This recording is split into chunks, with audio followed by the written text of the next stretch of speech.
Vigilance ଜାଲରେ STA deputy commissioner Pradeep ମହାନ୍ତିଙ୍କ ଘରେ ପଶିଲା ଭିଜିଲାନ୍ସ। ଚଢାଉ ବେଳେ ଘରୁ ବାହାରୁଛି ପୁଳା ପୁଳା ସୁନା ସହ ବିଡ଼ା ବିଡ଼ା ଟଙ୍କା, ଯାହାକୁ ଦେଖି ତାଜୁବ ଭିଜିଲାନ୍ସ ଅଧିକାରୀ। ଆୟ ବହିର୍ଭୂତ ସମ୍ପତ୍ତି ଠୁଳ ଅଭିଯୋଗରେ ଚାଲିଛି ଚଢାଉ। एककालीन 9टी स्थान रे चालिछि विजिलेंस रेड। भुवनेश्वर, खोर्धा, पुरी, नयागढ़ और कटक विभिन्न स्थान रे होइछि चढ़ाऊ। भुवनेश्वर मैत्री विहार स्थित घर, रघुनाथपुर रे थिबा फ्लैट और गोविंद प्रसाद रे थिबा 5 महला निर्माणाधीन कोठारे रेड करुछि विजिलेंस।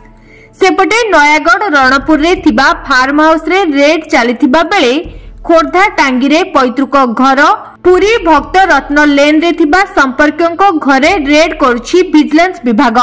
सेपरी भुवनेश्वर मलिपड़ा रे संपर्कियों नाँ रे थिबा पेट्रोल पंप एवं पुरी बालीखंड रे प्रदीप संपर्कियों नाँ रे निर्माणाधीन कोठा और कटक स्थित कार्यालय रे खोलताड़ करुछंती विजिलेंस अधिकारी।